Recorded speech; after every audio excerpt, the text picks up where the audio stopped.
back to Between the Ribs with Jonathan Morris on Florida Man Radio. Asinization. That is the word of the day, the month, the year.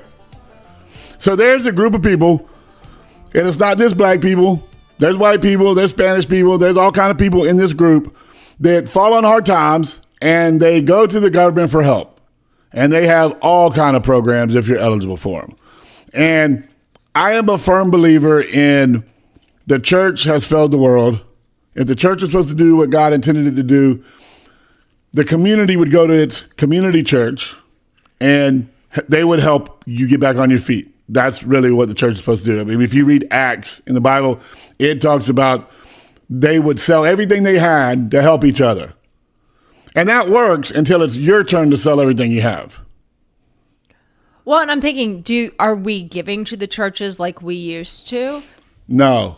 Do the churches have the money to support everybody and No. pick them up off their ground when they No. need it? Like, I mean, so we can't go to the churches. It's not the church's fault. No, it is the church, because the church is not the building. The church is the people.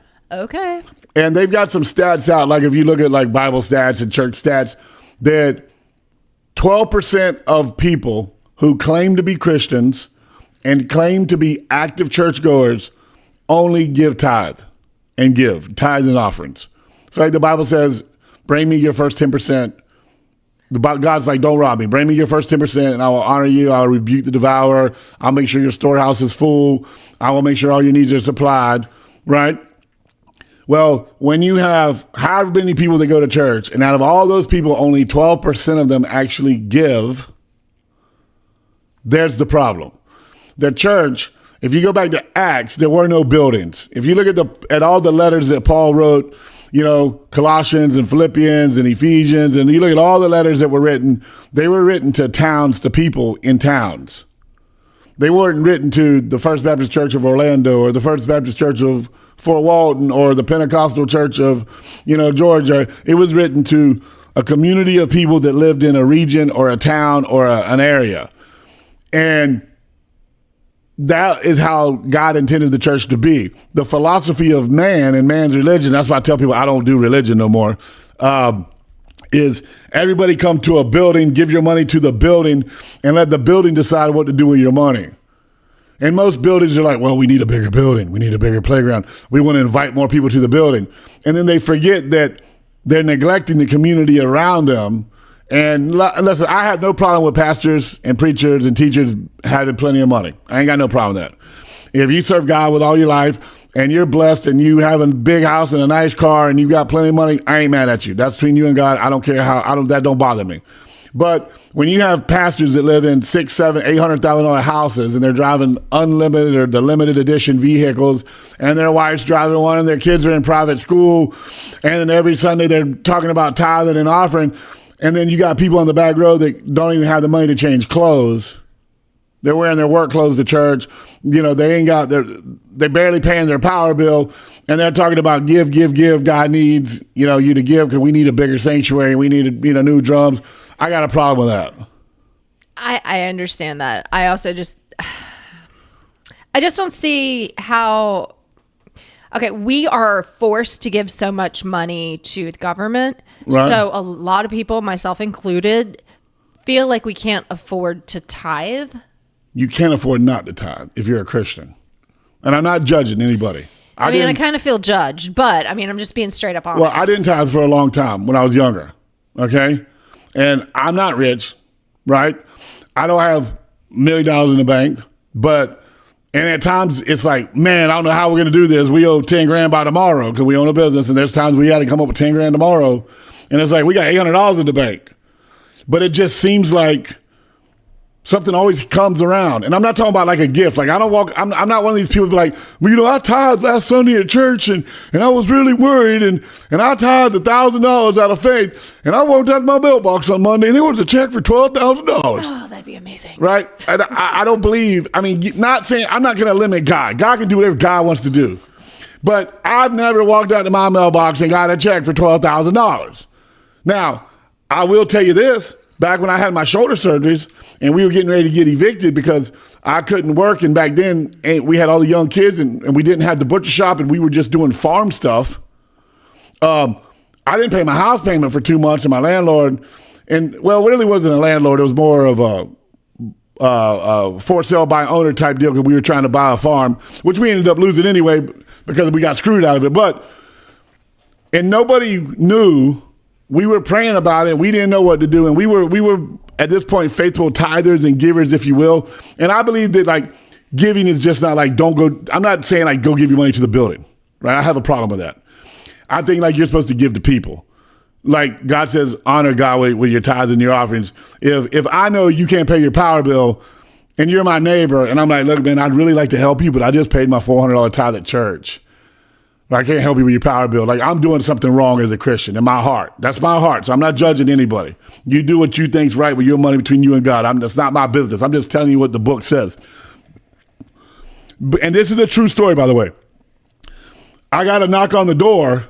And it wasn't from anybody from our church.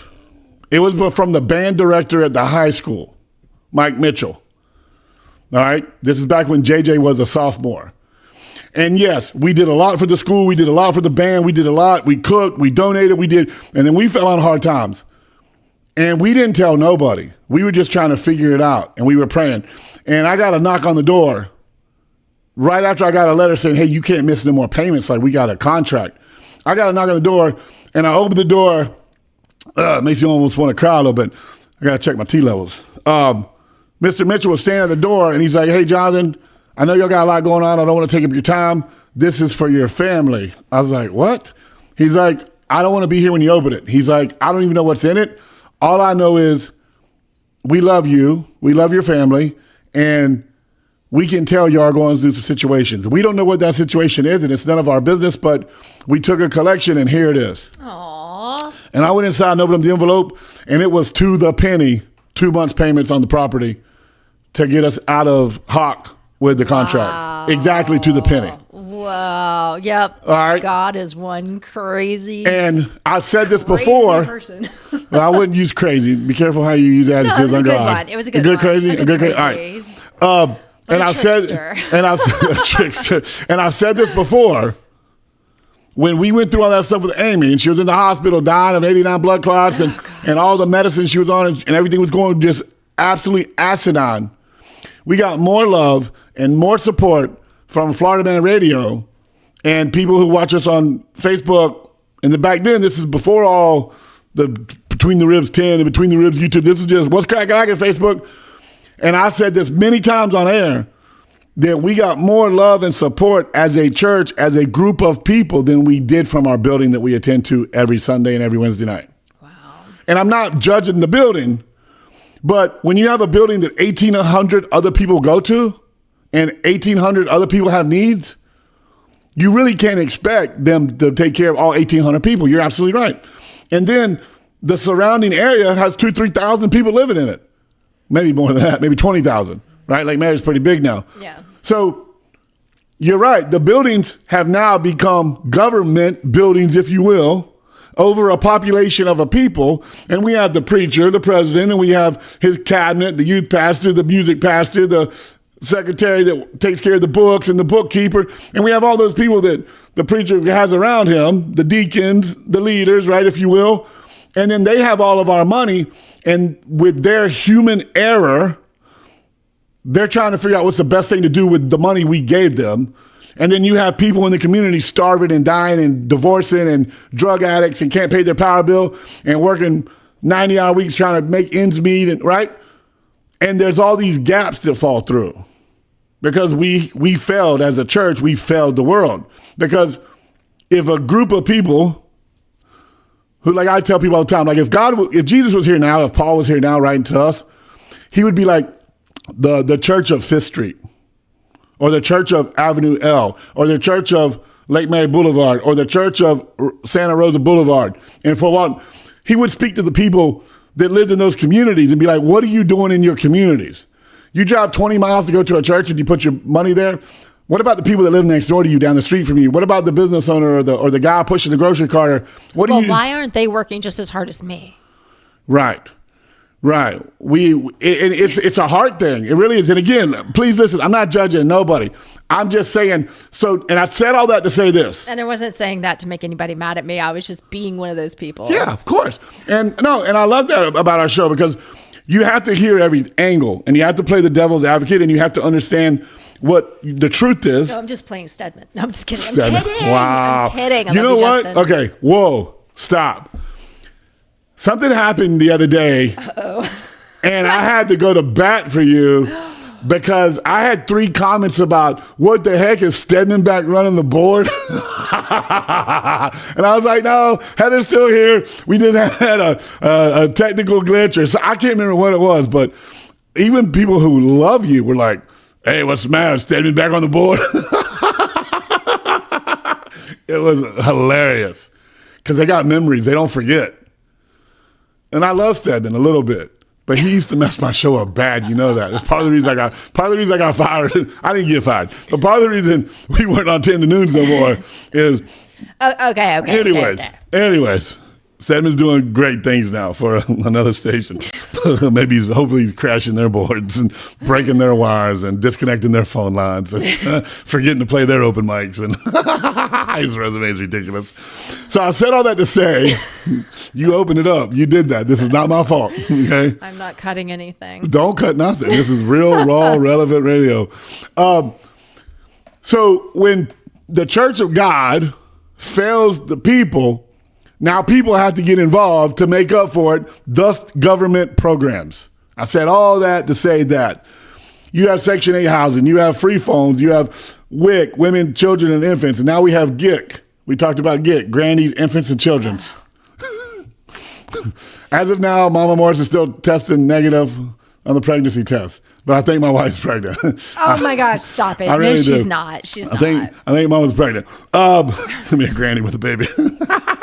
Grandma and a baby. What? Anyways, don't repeat that because we don't know if she's pregnant or not. She's not. We've already done the test. She's but not. At 12 days. No, stop it, Jonathan. You're going to make all your fans like excited for nothing. All right, don't get overly excited. But Mama's 12 days late and her boobies hurt. Stop And that. she's thrown up 3 mornings in a row. You tell me. I think she's got the flu. She don't throw up the rest of the day. Menopause. I don't know. Menopause gives you morning sickness? You know what?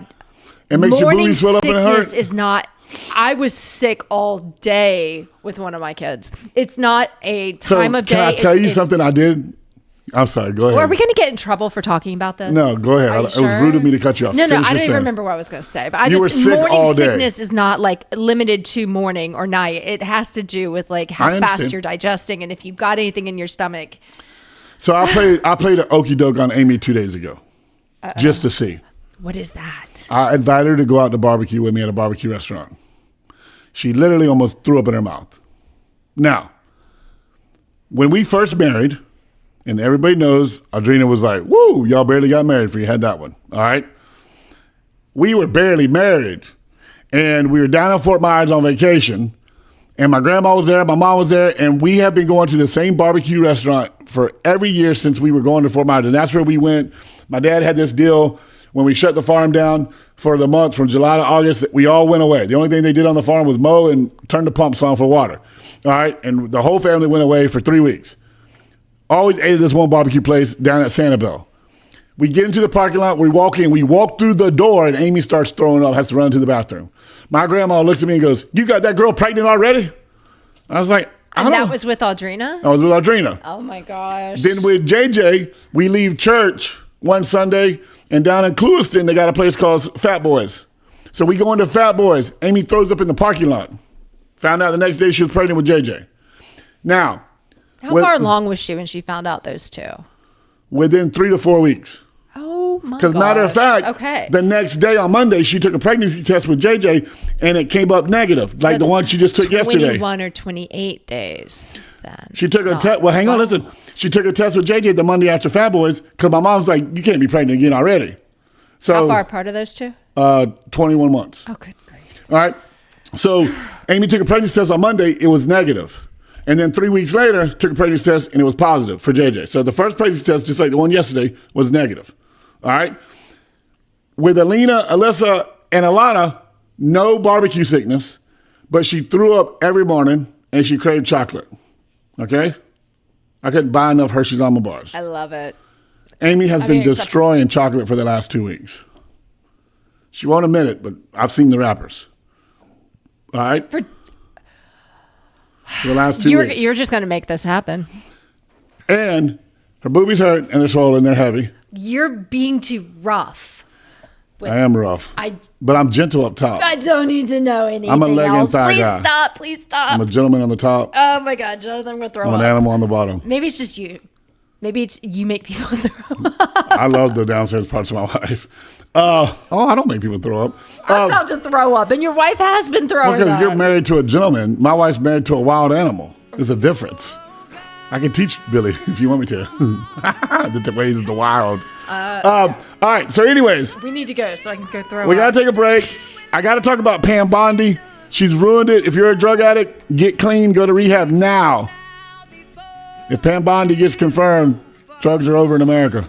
We'll be right back. One day they finally see the truth.